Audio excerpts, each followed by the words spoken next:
Welcome to Momma-Sota, the podcast where we dive headfirst into the beautiful mess of motherhood. I'm your host, Monica Eickman, and I'm here to keep it real. In a world that changes by the minute, parenting can often feel like an uphill battle. We all want what's best for our children, but what that best looks like varies for every one of us. Momma-Sota is your passport to the unfiltered, unapologetic world of mommy. No perfectly edited snapshots or unattainable ideals here. We're here to share the ups and downs, the triumphs and tantrums, the mess and the beauty of being a mom. Join me as we explore the raw and authentic side of parenting. This is your safe space to vent, laugh, and learn as we navigate the unpredictable journey of raising strong, capable, and independent children for the future. Hey mamas, welcome to today's episode of Momma-Sota. It's me, your host, Monica Eickman. I'm a stay-at-home mom to 4 amazing children. Although motherhood in general has its daily struggles, I would consider my journey fairly normal and easy in the grand scheme of things. When I am able to zoom out and take in everything around me, what is right in front of me no longer seems so daunting. Joining us today is special guest Katlynn Nelson. She is a legally blind content creator, future marriage and family therapist, and devoted mother navigating the layered realities of disabled motherhood. Her story is one of strength forged in deep places, from living with vision loss and parenting a child with type 1 diabetes to surviving the grief of stillbirth while continuing graduate studies. Katlynn carries the hard parts of her story with grace and honesty. She's not afraid to talk about the pain because she knows healing begins when we stop pretending everything's fine. Welcome, Katlynn, and thank you so much for joining us today. Thank you for having me. So before we get into your journey, and I kind of want to go in depth with each of these pieces that I just kind of threw out there, just tell us more about you and your family right now. Oh, gosh. Well, like you said, I am a legally blind stay-at-home mom. My husband and I live in Otsego, Minnesota. And he's a golf pro, so especially in the summer, like around now, he's super, super busy. So I spend a lot of time with my daughter, and then navigating that with going to school. And content creation has just been kind of something that is fun that I do. And yeah, you kind of hit everything on the head. I feel like you've worded it better than I can. And obviously managing type 1 diabetes on top of all that. So I guess the important information is I was diagnosed with type 1 diabetes at age 11. So I've been a diabetic for most of what I can remember of my life. And it's always been there. It's been a part of my life, been a part of my story, but it was always something I really avoided. I had a hard time managing it. Like a lot of diabetics, we go through power struggles of just like not wanting it to be there, so pretending it doesn't exist, and then on top of that, facing barriers with management. And as I got older, and we don't have to really go into this part, but like my mom had cancer growing up, so she passed away when I was 18. So then all of a sudden, being 18, grieving the loss of my mom, and then having to kind of navigate this adult world, going to college, and then trying to figure out health insurance and insulin and doctor's appointments, things that I'd never figured out because I just had never had to. So just avoiding them, essentially. And basically the lack of management ended up leading to vision loss. That's one of the complications that can happen with diabetes in general. It's usually unregulated diabetes, but it can happen to anyone just because no matter who you are when you're a diabetic, your blood sugars are fluctuating, causing inflammation in your body, and especially with your blood vessels in your eyes. So I was having a hard time getting insulin and was very private about everything that happened. My family had no idea what was going on. I just completely shut down till I was graduating college. I graduated from Minnesota State Mankato. Basically right before I was about to move to college, I went and got an eye exam. I got pretty routine eye exams. I'd worn glasses since I was little, and I was basically told, like, you're showing early signs of diabetic retinopathy. No idea what that meant. I was at a Walmart vision center, basically just getting an updated prescription so I could get new glasses before I was moving away and having to get settled. And then from there, I basically was watching my vision start to slowly get worse and worse and worse, and being too scared to do anything about it. So by the time it got to a point where we lived close enough. I was a brand rep for Under Armour, and where I worked out on their wholesale side, and I worked out of a Dick's Sporting Goods. And my apartment with my boyfriend at the time was walking distance from there. So I would just walk to work, and then there were days where I would drive, and I literally had gotten in my car, should not have been driving at all. And I could not see. I could not even like pull out of the spot, and I couldn't even drive like through a parking lot. So I literally pulled the car back into the spot, turned the car off, broke down, and I called my boyfriend. I was like, "You need to come home. I need to go get my eyes checked." And that's kind of where the vision loss side of it started. Have gone through and went through a whole vision loss journey. I went through an eye surgery. I went through laser treatments on my eyes. I went through a lot of uncertainty as far as like what it would look like. This is different for everyone, but when I was going through the surgery and all these treatments, they didn't really give me a prognosis for a while on, hey, like you might be able to get some of your vision back. Hey, like they weren't very straight with me as far as it went, and it was very confusing because it was almost like I was living in this limbo of I'm blind now, but will I always be this way, or like how much vision will I be able to get back? And it was this limbo state of not knowing kind of what was going to happen, therefore it being hard. But honestly, if someone had told me you're blind, you're never going to see again, I think that probably would have been harder to deal with.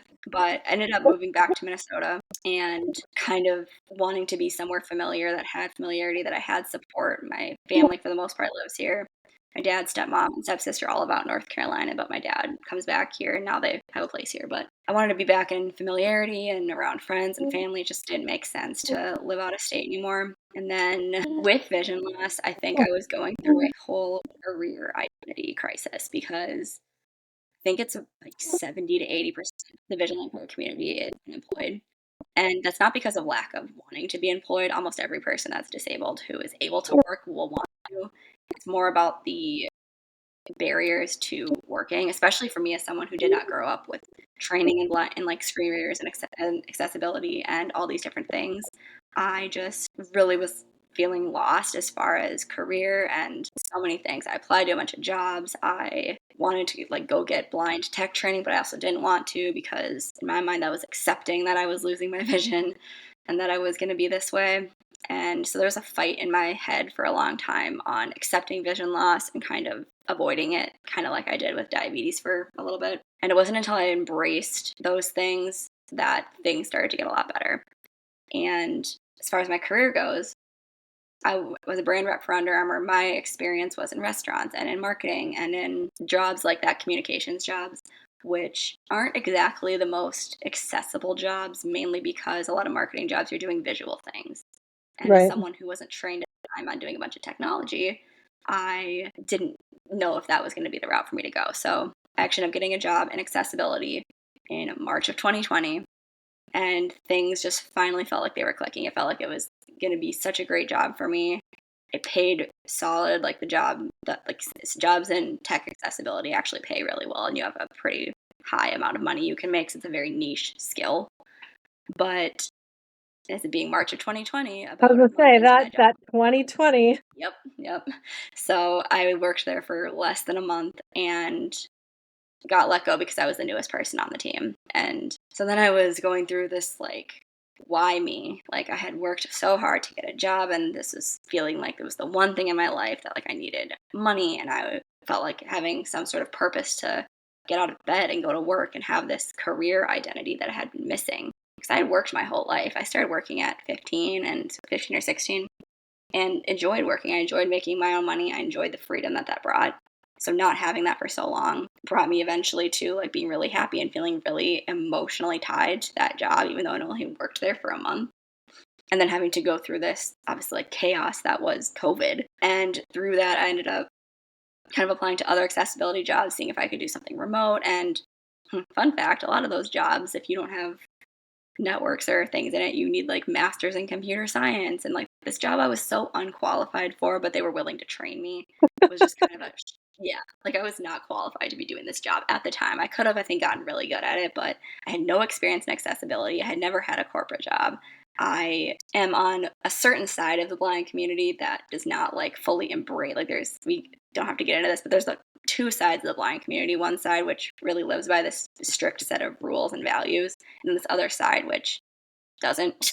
And I just I had a hard time. So I ended up getting a health coach certification. I was like, I'm going to be a health coach. I'm going to work with diabetics. I ended up going through someone's diabetic health coaching program. It's called Risley Health. If there are any type 1 diabetics listening and you have a kid with diabetes, or if you yourself are a diabetic and you just feel like you're not getting the tools you need, look up Risley Health. Lauren Bajorno is amazing, and her program did so much. And so from that, I basically was like, I'm gonna go get a health coach certification. Like, I could be a health coach. I had always had counseling in my background. My dad he's basically a high performance counselor, and works with athletes and parents and coaches. He used to work in the church. I've always had this part of me that existed. I just never wanted to go to get a master's, so I avoided doing anything that had to do with counseling or psychology because I didn't want to have to go to school to get a master's. That was very daunting to me. So I got my health coach certification, realized I didn't have a niche, and one day was like, as I was coaching and coaching different women, I realized that the things that I wanted to coach around was out of my scope of practice as a health coach. I wasn't able to coach around these like mental health issues that I think I knew really well and I knew I was really good at because it was out of my scope of practice. So then one day I literally just decided, I'm like, I'm gonna go back and get a master's. I'm gonna go get a master's in marriage and family therapy. And because I didn't plan on doing that, there was a couple of prereqs I had to take to apply to grad schools. So it took a little bit of time, but now I've started. Now I'm in my grad program. And as I was doing my prereqs, or right before I had found out I was pregnant, met my boy, he was my boyfriend at the time. We had met about less than a year in. We had our stillbirth, and that's kind of a whole story on its own, but we had lost our daughter at 37 weeks, 2 days before our scheduled induction. So then after that, we were going through like all this grief, and then we planned our wedding. And then now I went through a high-risk pregnancy, and now I have a beautiful baby 1-year-old daughter named Quinn. So that kind of brings us to where we are now. I know a lot of information and a lot of different events that have taken place, but that's kind of how we got here. So just so, I mean, myself and anyone listening understands, okay, so with your vision loss and being considered legally blind, because I have a small understanding of it. Like my uncle, he's blind, but he had retinitis pigmentosa. So his vision went from like a general like narrowing, like his peripheral went, and it got smaller and smaller and smaller till he had like pinhole vision in front. And then now basically for him, it's just kind of, he can't see anything. It's just like light and dark. How did it? Pigmentosa is degenerative, I believe. Yeah. Yep. So with yours, when you said, like your vision was getting worse, was it like I said, with like the peripheral like that, or was it just like things were more and more blurry and out of focus? Yep. So diabetic retinopathy, which is what I have, it's again a complication due to type 1 diabetes. And let me just say this, if your vision, like me and the person next to me could have the exact same diagnosis. We could both have diabetic retinopathy and our vision could be very different. I have a friend out in North Carolina. Her name is Katlynn. She has diabetes. We have a very similar story. We have completely different types of vision. Like she can see things a little more sharply than I can, but her spatial vision is, from what I understand, not as great as mine, but like I can't see sharpness. So for me, mine essentially, diabetic retinopathy affects your retina for the most part, and your retina is responsible for your central vision and your sharpness. So for me, everything is kind of like looking through fog or static, where I can see generally things around me. Like I can see my computers in front of me. I can see this pile of stuff that I have that I need to go through. I can see my glue stick. I can see my phone. Like I can see all these things. But if you ask me to read something on it, I can't see it. And then different lightings affect my vision. And it's so interesting because if I were to ask someone who is not blind, like, what can you see? It would be a very hard thing to describe because it's not something I can just take a picture of and show you. Right. And it changes, it fluctuates. Some days my vision is a little better than others, and that's what kind of makes it confusing. But in general, overall, it is just a lack of sharpness for me. And there's just kind of like these little gray spots around that kind of like just like float, if that makes sense. Yep, it definitely does. And then also then with like the type 1 diabetes, and you talked about like insulin and stuff a little bit, like other than obviously the big one being your vision, but like what are the things you have to do daily that someone without diabetes is not like dealing with? So on a surface level, I think the things that you have to do are just involved checking your blood sugar multiple times, taking insulin shots or putting your insulin doses into a pump, carb counting. That's a very basic level, but then there's all these other factors that can contribute to it, right? Like stress, hormones, certain foods affect your blood sugars in different ways. Exercise can affect your blood sugar in a different way. When I was pregnant, I was seeing an endocrinologist once every other week, and we were doing weekly blood sugar checks because your insulin resistance goes up so much throughout your pregnancy. Breastfeeding, like I had crazy blood sugar fluctuations. Like, I think there's like 42 things that can affect your blood sugars outside of food. So Wow. it's surface level, you're dealing with just like eating food and taking insulin, Mm-hmm. and that's kind of what the general public's knowledge of diabetes is. But then Yep, there's the I would say that's where I'm at. things that impact your blood sugar that diabetics are mentally having to deal with. So you're kind of dealing with the food noise. You're dealing with thinking, okay, my blood sugar is this. If I eat this, what's it going to do? And it's just kind of this constant mental voice in your head that is causing you to make certain decisions. And so did both with your first pregnancy and then the second here with, you said, high risk, is that automatic being type 1 diabetic, or is there other like causes and pieces of that? Yeah, so when you're a type 1 diabetic, you're automatically a high-risk pregnancy. They just watch you more closely. With my first pregnancy, I wasn't watched quite as closely for whatever reason. Like, being a type 1, it makes you a high-risk pregnancy, but it doesn't necessarily make you monitored as highly as I was monitored in my second pregnancy. So with the mixture of being a type 1, and not only just being a type 1, but I'm a brittle type 1 diabetic, so my blood sugars fluctuate very easily. And then having a previous loss, especially such a late term loss, I fought pretty hard to go see a specialist and have them monitor me. And it's great because it's a clinic out, perinatal physicians, I believe they're out of Coon Rapids, and they're maternal fetal medicine doctors. And they now have a specific group there that deals with women who are diabetic going through pregnancy. And basically because, like, obviously there's type 1 and type 2, but then there's gestational diabetics, which I say all the time, like, I'm very sometimes thankful that I'm a type 1 versus having gestational diabetes, because getting thrown into that in the middle of a pregnancy and being expected to have it managed well would be very difficult. And so I'm thankful I have 12 years, 15, 20 years of knowledge of diabetes and have done all this work, so I kind of know my body and I know how these things work, but I had a pregnancy too. That was going to be the other piece of my question. With gestational diabetes, would that be like, on a very small scale, be having type 1 diabetes just for that period of time? I would say it's actually closer to having type 2 diabetes than it is to having type 1, because it's more of an insulin resistance. Like, the hormones in your placenta are releasing hormones that are causing you to be insulin resistant versus not having insulin be made at all. So a lot of times women with gestational diabetes will just have to not eat super high carb diets during that time. Sometimes they have to take a little bit of insulin. It's very different for everyone. I don't know a ton about gestational diabetes, but it is more closely related in my scope to type 2 rather than type 1. And so being already diabetic, is there no such thing as gestational diabetes for you? No. Because my body doesn't produce insulin. Yeah, no, it's a fair question. Yeah, you can't have insulin resistance and like gestational diabetes if you already a type 1. My placenta still released hormones that caused me to be more insulin resistant, so I'd have to take more insulin. But I'm still not making insulin, essentially. Right. So do you want to talk more about that first pregnancy and the journey through all of that? Yeah, we definitely can.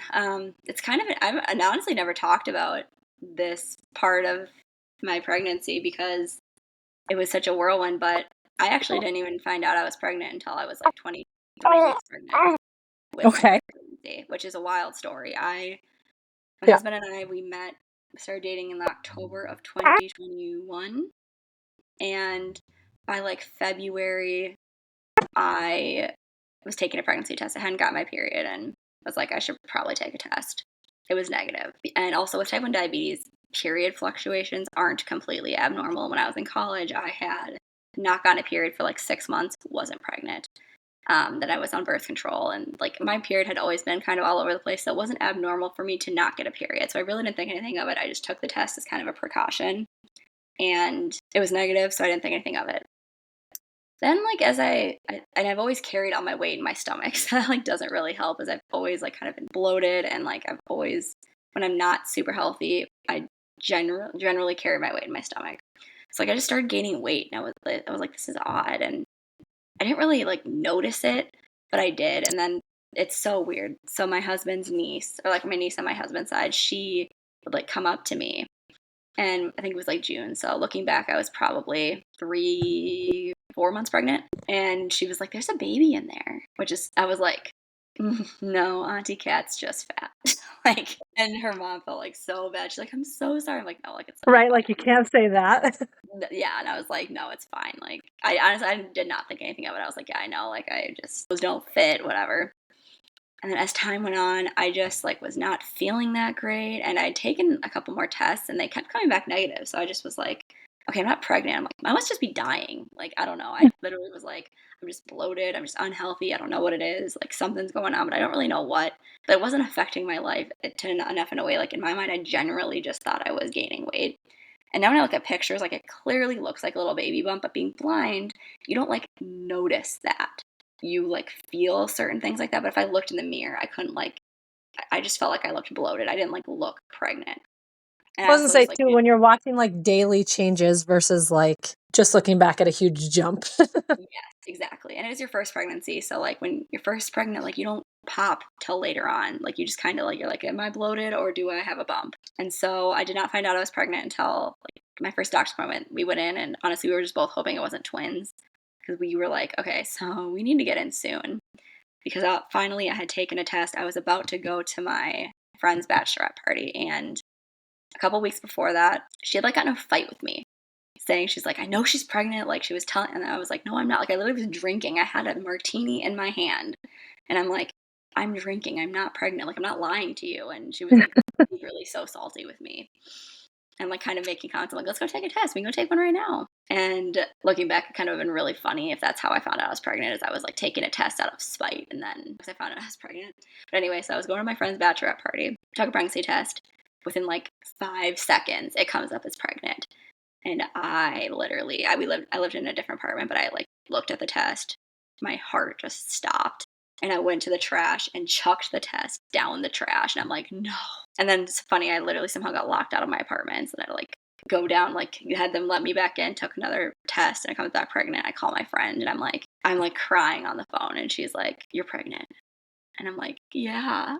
And this is a different friend. Like she did not see me, had no idea. She just like is very intuitive, and I've never called her crying like that ever. And so I go, like my friends are on their way to come pick me up to take me to this bachelorette party. Whole way up, I'm just sitting there. I'm like, I'm pregnant. My husband's golfing. I can't call him. He was golfing in a tournament. I'm not going to see him till Monday or Sunday. And so I eventually like tell my friend, because she kept trying to like push me to drink. That was her way of basically like, I know you're pregnant, so drink, watch. And so finally I pulled her in the bathroom and I told her, and she's like, I knew it. I'm like, I You're like, didn't. but I didn't. And she was like, what do you mean? And like, I obviously like told her, and then I eventually told everyone. I was like, whatever, everyone finds out before my husband. Like, I can't hide this. It's pretty obvious. Like, put a swimsuit on right now. Nothing fits. Like, now there's like a tiny little bump that is like hard. And so obviously like made the appointment, couldn't get in for a couple weeks, which was very frustrating because I was like, there's a baby in there. Like, I don't know how far along I am. Right. As I say, usually you're calling at like 6 to 8, and they're like, okay, we'll get you in at either sometime between 8 and 12, depending on, Yeah. your doctor. You're like, no. No. I don't, and I didn't know anything about pregnancy. Like, if you're not pregnant, you have no idea. You're like, I didn't even know how many weeks pregnancy was. Right. They're like, how far along do you think you are? I'm like, I don't know, maybe 16, 12. I don't know. Like, A couple days, like. yeah. So I went in, and as the ultrasound tech's doing these measurements, like the due date just kept moving around, and I couldn't see it, but my husband could. And he was just like, yeah, I was just really hoping it wasn't twins. And like, we got to find out the gender at that first appointment. And then after that, it was like, we kind of told everyone. It was crazy because I basically told everyone I was pregnant. My sister was getting married that month. And I was like, at least my dress doesn't fit. I said, I gotta order a new dress. And it was just kind of a whirlwind. And had 4 baby showers. Like everyone, my husband's work threw us a shower. I had like a friend shower. My stepmom, her side, threw a shower. And then we had like a diaper keg with my husband's friend group. So we had all these celebrations, and then it was like, okay, like we're excited, we're ready. This was the shortest pregnancy ever. It was like 3 months in my eyes. And then we ended up scheduling an induction because I was really, doctors kind of like push when you're a diabetic getting inducted or having an induction, because as you get further in pregnancy past term, your risks go up. And I had no problem with that. I was like, gladly, let's get induced. I was huge. I just like did not feel, I was like, we can get her out. And within like the weekend before, I was starting to feel sick. And when I was feeling sick, I wasn't really moving around. And I also had an anterior placenta. which now that I've had a posterior one, I kind of know the difference. But like I didn't feel these little How much movements. you I felt feel her the in baby. there. Yeah, but I Yep. only felt they were like in my back or in like the sides. So I wasn't feeling a constant movement like I did with my second daughter. So like when the doctor would ask me like to do kick counts and do all these things, I was like, she's like, well, is she in there? I'm like, I mean, yeah, but she's more just like rolling around in there. She's not like, I don't feel like little movements as much anymore when they're like, well, your daughter's in like the 80th percentile, so like she probably doesn't have that much room, like that's normal. And I'm like, okay, cool. So I didn't do like kick counts, but I did obviously feel when she was moving. I knew like if I drank water she'd move, if I got up and walked around she'd move. Like I usually feel movements, but I was getting sick and like I wasn't moving. We were starting to like set up our Christmas tree because we wanted all this stuff to be done because we knew like this was around November, it was mid-November, and so we were like setting everything up. And then that Sunday to Monday I just like did not feel good. When we were done, I like laying on the couch and fever hit me. I just did not feel good. So I basically slept the whole next day. And I woke up probably at like, didn't wake up, but like I got out of bed around 2 or 3 after just being exhausted from setting everything up and trying to pack everything and get ready for going to the hospital that Wednesday. And I like kind of started having a panic, and I'm like, I don't know if she's moving. I haven't felt her move in a while, but like every pregnant mom, you kind of think you're going crazy. Mm-hmm. And I feel like I had just seen, and throughout pregnancy and like the last couple months, I had seen videos of people saying like, oh, like I've noticed decreased fetal movement, like go in. I'd seen doctors say like it's better to go in and be safe than to like miss something. And so I called my husband and I'm like, baby's not moving. I think you need to come home and we need to go into the doctor. And I called the doctor and they're like, well, if you haven't felt her move, like you should definitely go in, like make sure everything's okay.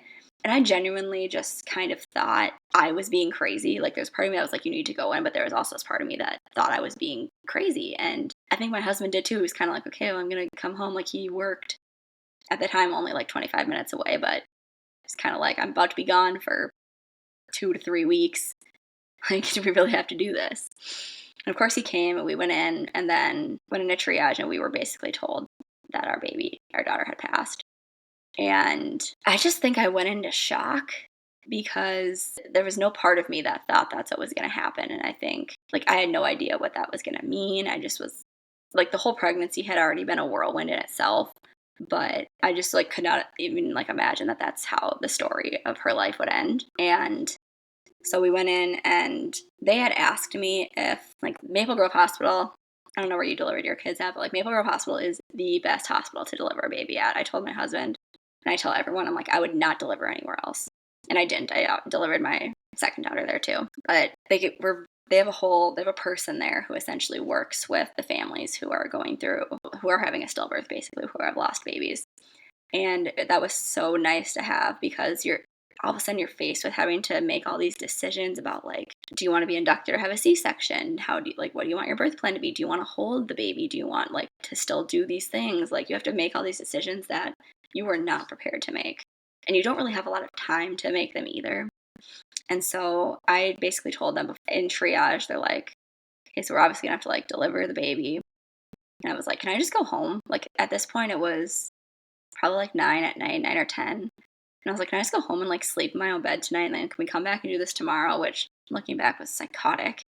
But we did. And they were like, yep, you can. Like, we'll schedule you for your induction tomorrow morning. And at first they were like, do you want to do a C-section or a vaginal birth? And I was like, I want to do a C-section. I want it to just be as simple and easy as possible, especially because being a type 1, I just also didn't know how like labor was going to go because they had told me even before that I could do a scheduled C-section if I wanted to, just because the baby was measuring big. And ultimately she did end up getting stuck. So that's why I ended up doing a scheduled C-section with my second daughter. But going through that first loss, it was a whirlwind. And it was probably the first time in my life that I had not run from the uncomfortable feelings and like from the heaviness. I was like, I can't avoid this. I can't not feel these things. I can't not talk about it. I kind of have to. And obviously, like I wanted to. It was kind of a weird feeling of wanting to talk about your baby, but then also it being really heavy and hard. So it was just a whole emotional, heavy experience. And when it happened, I think I thought that I was the only person that had gone through that. I had seen a couple women on TikTok. So that's first where I went was looking up other women who had gone through it. Because I think when anything bad happens, the first thing you want to do is find someone who is going through it or who can relate. And then once it happened and once people had kind of found out and once we had told everyone, I realized how unfortunately common it is. And that gave me a sense of not peace, but just not feeling as isolated in the fact that, like, it wasn't my fault. And it wasn't just me that it happens to. It can happen to anyone. And again, it didn't really make me feel better, but it didn't make me feel as alone. And it helped lift the weight of the guilt a little bit of it. And yeah, that's what happened, I guess, with the first pregnancy. I know it was a really long-winded answer. No, I mean, I appreciate you sharing that. Something I don't even talk about much or very glossed over and pales in comparison is just the miscarriage that I had with my second at 6 weeks. Like, I hadn't even had my first doctor's appointment and I didn't talk about it, and I still don't really talk about it. But I think too, like, you almost didn't have a choice. Like, we never told people we were pregnant, and so we never then we didn't talk about the miscarriage either because it was like nobody knew, and so it was easier in my mind to just not talk about it and to just like bury that feeling. Now, was that the right direction? I don't think so. As I've like gone through further, but like you said, you don't even have that choice. Like, everybody knew, you knew. There's no like, and much, like I said, much further along, much different scenario altogether. So yeah, that is true. We didn't really have a choice. People kind of had to know. And people always, because I think early miscarriage is in general just far more common than like a term stillbirth or even a stillbirth after 20 weeks of any kind. And people ask me for advice, and I usually tell them, I'm like, it's a very different experience. And it's not like one is worse or less than the other one. I think you're just grieving different things when you have like an early miscarriage or a stillbirth. And since then, I've had a lot of friends, not a lot, but I've had enough people in my life that have had a miscarriage, who have experienced it, whether they talked about it in the moment or not. And I was just saying, like, the experiences are just so different. I can relate and I can like empathize with so many of the feelings women who have miscarriages have, just as they can probably empathize and relate to experiences that you have when you're having a stillbirth or you have a stillbirth. But in general, they are just very different experiences. But you're right that you don't get the choice. But I think when you do talk about it, you realize how common it is. And you realize that, like you said, there's a lot of women who don't talk about it. But now there are a lot more people who are talking about it. And I think that's triggering more people to talk about theirs also, which I think is great for the people that want to do that. So in going through that and dealing with that grief, at what point, like, are you thinking about the future as far as like, do we want to do this again? Do we want to try again? Or is it, like, how did that kind of come about and shape up for you? So it's kind of funny because obviously, like, this, our first daughter, like, that was an unplanned surprise pregnancy. But, and I don't know if this is the right way to do it, but I do know other women who have had stillbirths also feel this way. So I'm not crazy. I'm not the only one. But I was thinking about how soon I could get pregnant before I even left the hospital. And I think that was for one main reason. I think it's because in my mind, I wanted to rewrite the ending.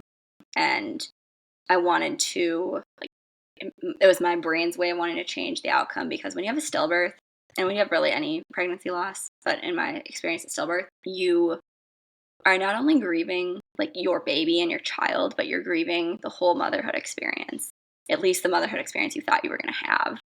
And so for me, I think I was literally Googling, how soon after you deliver a baby can you get pregnant again? And at my 6-week doctor's appointment, they had essentially told me that I should wait. They recommend any woman to wait about a year, but they're like, you should not do a minimum of 4 to 6 months.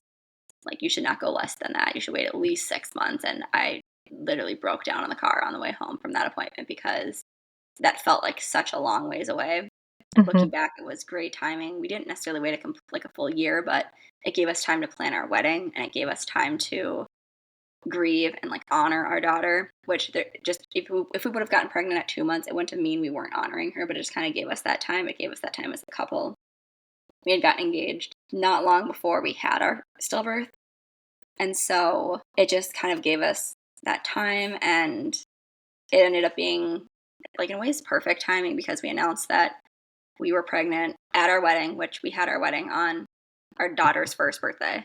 So it was obviously a very special day. And we weren't that far along, but I knew that if I was pregnant at that point, that like what better place to announce it than there. But I think everyone grieves differently. Some people, they don't want to try for another year or two. Like they have so much trauma from that they can't even imagine like bringing and going through that again. Whereas for me, there wasn't a cause of it necessarily. It was just like being a diabetic. There's just risks and it happens. And we didn't end up actually doing an autopsy on her. So we don't know exactly what her cause of death was. But with my second daughter, we potentially have an idea that it was the placenta essentially like starting to fail. And like even with my second daughter, she came earlier than her scheduled C-section, and like thank gosh we like got her out because she had at one point like potential lack of blood flow. So that is in my mind probably a likely cause of what had happened to my first daughter. And that wouldn't have been something that waiting would have done. I was always going to be a diabetic. I was always going to have this like higher risk pregnancy, but in my mind I was like, we are going to watch everything as close as we possibly can. And I just knew that, and there's a piece in my mind that was like, there's no way that this could happen twice. So I knew when I got pregnant again, it was going to end differently. It was just about like having the effort and the energy to be that diligent about managing my blood sugars and about going to all these doctor's appointments and kind of being ready to battle that mental hurdle and like going into that long journey of pregnancy where I don't just get to really relax and eat what I want and kind of enjoy the benefits of pregnancy. I really had to be diligent and strict about everything I did. So with that, you just said you had a scheduled C-section, but your daughter came early before that. Did that automatically go into then an emergency C-section, or did it start as a normal vaginal birth? So what happened is, after I lost my first daughter, I was very adamant that I wanted, and even actually before I had left the hospital after my stillbirth, my doctor came in and like spared one of the details about kind of like the trauma that came with that birth just from the delivery in general. But she was kind of like, again, my daughter had shoulder dystocia, so she got, for people who don't know what that is, it's like basically the baby's shoulders get stuck behind your like whatever bone, I can't even think, your cervical bone or something of that sort. So like they had to like cut and like pull her out, basically. You can cut that part out if that's graphic. But my doctor, basically the one who delivered her, was like, yep, so I think for future pregnancies you're going to do scheduled C-section 37 weeks. And I'm like, perfect, that sounds amazing. And I was very adamant that I wanted to do it before 37 weeks. I did not want to go to 37 weeks. I didn't, in my mind, that 37-week mark was kind of the risk of something bad happening. And my doctors were very supportive of it. They're like, there's a point with doctors where we look at the risk of the baby being still like inside of you and like the risk of the baby being out too early. And from like your history of being a diabetic, you have enough basically medical reason why we can deliver her early, even like of any baby early, essentially. But with her, what ended up happening was I was being seen by this point in pregnancy twice a week, almost 3 times, and I was getting NSTs done. And every NST had gone just fine, but I started kind of getting that feeling like as we got farther, I'm like, she's just like not moving the same way. I felt her move still because again, my placenta was in the back, so I could feel her move. I could feel she was in there. But it just like she wasn't moving as much. So then in my mind, I'm thinking, I'm like, okay, is this what the doctors are talking about? Where like as you get bigger, like you just kind of feel the more of the rolling. Right. And I was still, again, I still would feel her. So I knew there wasn't like anything was completely wrong. But then when I went to my doctor's appointment that Friday, so the scheduled C-section was that following Wednesday. This Friday was going to be my last like Friday appointment. I had Tuesday, Friday appointments. I remember like praying on the way there, and I'm like, wait, if there's something wrong, let them find it. And if not, I'll know that like everything's okay. And we did the NST, like they got the heartbeat. They did, like I knew she was in there, but I didn't really know if something was wrong, what it could be. So I was like, well, let's go to the appointment. It was like a 7:15 or 7:30 appointment. My appointments are really early. And the doctor comes in, and after a while she's like, okay, I'm gonna bring this to the doctor, like make sure there's just like one thing on here I just wanted to look at. I'm like, okay, fine. Like, and it was normal for me. She was not this crazy active baby. So it was normal for them to like have to go bring it back, or for me to have to stay on longer because she wasn't doing certain movements. She just was not a very active baby, and especially because our appointments were always very early. I am not an early morning person. I also don't eat a lot in the morning. Not awake yet. Yep. So it takes my body and clearly my daughter like a minute to wake up. So they would usually bring me juice and snacks, and they'd be like, okay, we got to wake her up. Like, you got to get going. And so the doctor comes back in, and gosh, this poor doctor, she saw me at my 20-week appointment, and clearly I was her first patient of the day. And it was my 20 week, it's like my anatomy scan. That's basically when I told them, like, I need you guys to send over to my regular OB that I want to do a scheduled C-section because I needed them to get it in writing. And she hadn't looked over my chart. So she's like, well, why do you want to do a scheduled C-section? So of course we had to get into it. And then I start crying because I was emotional and pregnant, and she felt terrible. She's like, okay, yep, we'll do that. Like, it sounds like medically necessary enough that like we can definitely do that, but still like monitor everything. And it was the same doctor, and I had literally never seen her. I didn't see a lot of actual doctors. I saw like diabetic nurse practitioners and then like the nurses. I didn't actually see a doctor all that often. So she comes in, I'm like, gosh, this poor girl tells us, she's like, okay, so first off, like the baby is okay. And I feel like whenever a doctor says that, like have a sense of relief, but you're also like, okay, but Wait, I would say waiting on the butt. what Yep. is the next part? And she's like, so see, and she like basically tried to show me, and I'm like, I can't see that. And she's like, oh my gosh, right. But she was like showing me the little scan, and it was like they're looking for after a contraction, basically, which I didn't even know was contracting. I was only 35 weeks. Like, I didn't even know what a Braxton Hicks really felt like. I didn't really even feel them with my daughter. So they were like, you're contracting. I'm like, oh, fun. And basically, like, there was a deceleration after each contraction, which she's like is a sign that the baby's just not tolerating contractions well. And she's like, I could just have you go over to triage and get monitored. And she's like, at the minimum, I think that's what you should do. But she's like, my gut says, like, you're going to have a baby today. And I was just like overwhelmed and like sobbing. I'm just like, was not prepared for that. I didn't have anything with me. I was worried, like instantly anxious. And she's like, I'm going to call over to Maple Grove. Like, because she basically asked me if I wanted to, because my MFM clinic was over by Mercy. So I was in Coon Rapids, and I got seen over at Oakdale in Maple Grove. And she's like, do you want to deliver here, or do you want to like, basically, like, you can go over to Mercy right now if you want. We can like get her out. And I was like, well, what do you think? Like, do I have time? She's like, you can get over to Maple Grove, and I think you have time. I wouldn't like stop and like go take a shower or pack. Go get your hospital bag. Yeah, they're like, I mean, I would take what you have in your car and like figure the rest out later. I'm like, okay. So we're like, Aaron, my husband Aaron, he's calling his mom. I'm trying to call my sister, and of course my sister's on a meeting. No one in my family is answering until finally I like text my sister. I'm like, you need to call me now. Hold on, I'm on a meeting. And then she gets off, and I'm like, I'm going to have the baby. I need you to be in charge of like telling everyone else. I'm like, I'm not going to have my phone. My phone's at like 30% because I didn't plug it in last night. Yeah, this is the last contact, so figure it out. I was like, and so like, you need to tell Dad, you need to tell like my stepmom, the rest of the family, like, you're in charge. And she's like, oh my gosh, are you excited? I'm like, I'm just nervous. Like, I think having a C-section already was just giving me anxiety.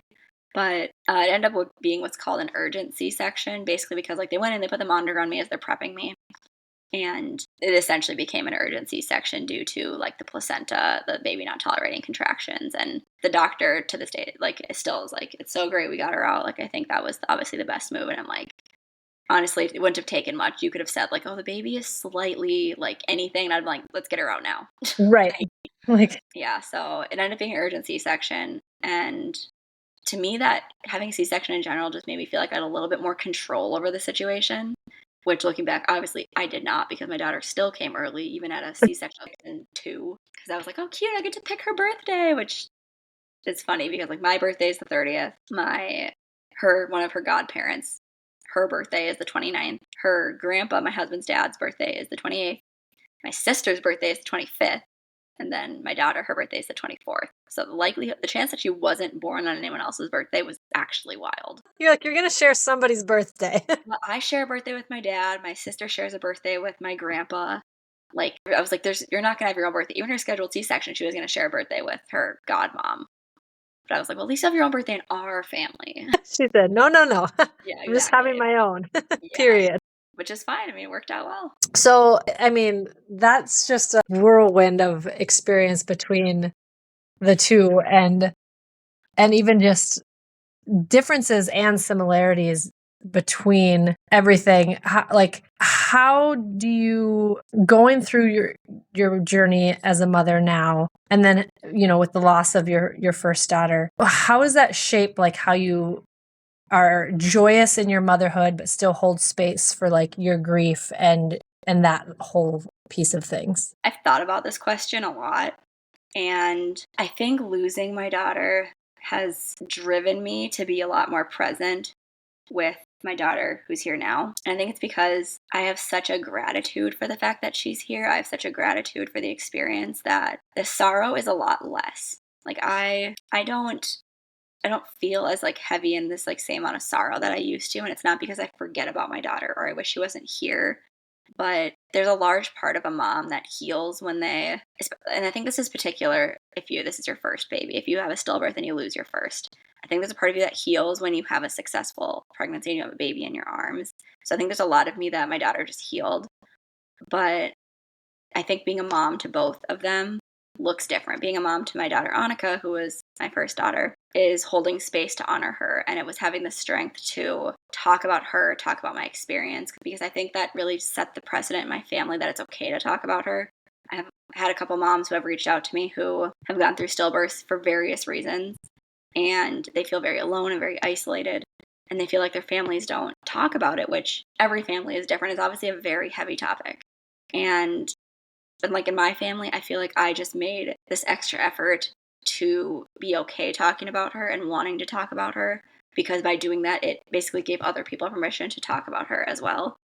And I say this all the time, but I think two truths can exist at the same time. Things aren't mutually exclusive. Just because I'm happy because my daughter Quinn is here doesn't mean I won't always like miss Annika or wish that she wasn't here. For especially the first year, I always think about like, oh, if Monica were here, she'd be 2. And like that would be wild. Like it'll pop into my mind like that, but it's not this daunting, heavy cloud and weight that it was before I had Quinn. Now it's more being a mom is honoring my daughter by being a great mom to her. Like that's kind of how I hold space for both of them. I love that for you, because as I was listening and formulating the question in my head, I was just hoping that it wasn't like this place of guilt, like feeling that joy wasn't like something that just like placed guilt. And so I was a little I think other nervous. moms that have gone through loss too. I've seen other moms kind of talk about it, and so I know it's not an experience that is specific to me. I think a lot of, if anything, people on the outside sometimes are like, how are you not, like, don't you miss your kid? And I've seen, not necessarily on my videos, but on other bigger creators' videos who have talked about this. And I've seen them kind of respond and be like, two things can be true, but like, I'm not also going to live in this. I'm always missing my baby because, again, especially when it's your first, you're missing the baby and you're kind of thinking about what their lives could have looked like. But for the majority of it, you're grieving the motherhood experience and having the newborn and having that bond, and you've had this expectation for however long that you're having a baby come home with you and you have this part of your family, so it always feels like this part of you is missing from now on. But once you have the baby, you're no longer grieving that experience. Then it goes to, you're just grieving the baby and what their lives could have been, and you're grieving it in that way, and that is a lot more manageable, at least for me, than it was to be grieving everything at once and feeling like I didn't know kind of where I landed in the motherhood realm, because on one hand I had just gone through like delivering a baby and on a surface level I had delivered a baby, had been pregnant, had all the things, and then all of a sudden I didn't know what to do next. I had a baby, I have a daughter in heaven, but I'm not breastfeeding, I'm not doing any of these things. My journey with that, as it related to other people around me, stopped when I delivered her. It's like after that, like I went through postpartum, but it's very different going through postpartum when you don't have a baby with you. Right. That's wild when you put it into that perspective. Like you're doing all the things to become a mother, but then you're not mothering. Yeah. Like it just ends, like you said. That's why, wild. Yikes. So in just kind of wrapping everything up and coming full circle for all of our mamas that are listening, who are walking through their own version of loss, whatever that might look like, or disability, or feeling othered or alone, what would be kind of just your final words to them that you'd hope that they can hear from your story? I think I have a couple things. I think the first thing would be that your circumstances don't define you. So regardless of the loss you're feeling, a lot of times with loss there does come some sort of guilt. So I think that comes with giving yourself grace, but like your circumstances don't define you. I don't let vision loss define me, but that doesn't mean that it's not hard. That doesn't mean that daily it doesn't mean my life wouldn't be easier if I could see again, or that my life wouldn't be easier if I didn't have diabetes anymore. So the first thing is like your circumstances don't need to define you. And the second thing is I guarantee you're not alone. Regardless of the type of loss you feel and regardless of how specific it is, like going blind due to type 1 diabetes, I guarantee there is someone else out there who is going through the exact same thing you are. So finding that community and finding people around you that do understand. And I made a video about this not that long ago, but I think it really just takes one person to understand what you're going through. So whether it's the loss of a baby, maybe you're going through some sort of infertility and you're just feeling very discouraged and defeated through that journey. Or maybe you're mothering while dealing with loss of a parent or dealing with like loss of a job, just knowing that you are not the only one going through that experience. And I don't think there are almost any experiences out there where you are the only one. So I think community and having community is just one of the most important things for anyone, but especially when you're going through any sort of grief or loss. I think those are two great pieces of advice and things for people to remember and to, like you said, take from a story that you could just look at the loss and the tragedy, or you can take that and, like you said, move forward with that. And so what we always say in closing, until next time, mamas, keep doing your best. Thank you for joining me on this roller coaster of momming right here on Momma-Sota. I hope you enjoyed our candid conversation about all things parenting, where perfection is left at the door and real life takes center stage. Stay tuned for more heartfelt, unfiltered discussions in the next episode. And if you haven't already, don't forget to subscribe, rate, and review Momma-Sota on your favorite podcast platform. Your feedback means the world to us. Until next time, this is Monica Eickman signing off. Keep rocking that mom life, and remember, you've got this.